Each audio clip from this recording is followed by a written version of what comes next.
Whether you're a freshman stepping foot on campus for the first time or a senior about to graduate, housing is an essential part of the college experience. However, the rising costs of student housing at UNC have left some not feeling at home. As the third semester of in-person instruction since the pandemic comes to a close, the cost of housing has once again become a part of monthly bills.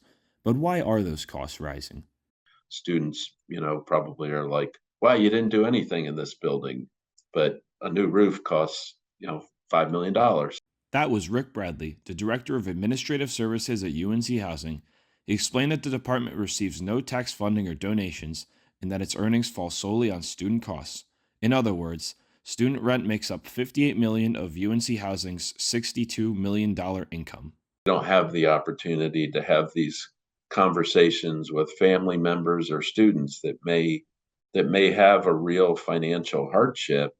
The hope is that more exposure to the department's inner workings will appease those who are skeptical. However, does off-campus housing provide that same level of transparency? The pricing here at Union, I think it's pretty expensive. Patricia Benitez is a UNC junior living off-campus. She was disappointed to learn that the building is increasing its monthly rent by several hundreds of dollars beginning in the fall of 2023, and she doesn't see why. From what I can see, there's no new amenities or no new service that they're offering. We asked Union Chapel Hill if they would like to respond, but they declined. Thank you for calling Larkin Chapel Hill. This is Gavin. How can I help you? On the flip side, there's Lark Chapel Hill, off-campus apartments next door to Union. We sat down with Gavin Thompson, a UNC student and Lark employee, to see how they're making a difference. For those who need financial aid, we know you typically don't get it until around September, like a couple weeks after your first payment's going to be due.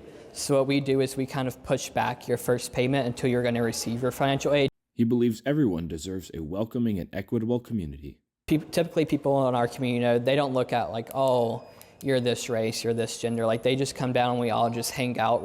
It's an inclusive mindset that Patricia wholeheartedly agrees with. I really hope that UNC is able to accommodate students in a way that makes them feel safe, makes them feel comfortable, so that we can all focus on our studies instead of having to focus on so many outside costs. Though there is a long way to go, Patricia's optimistic about the future of equitable housing at UNC's campus.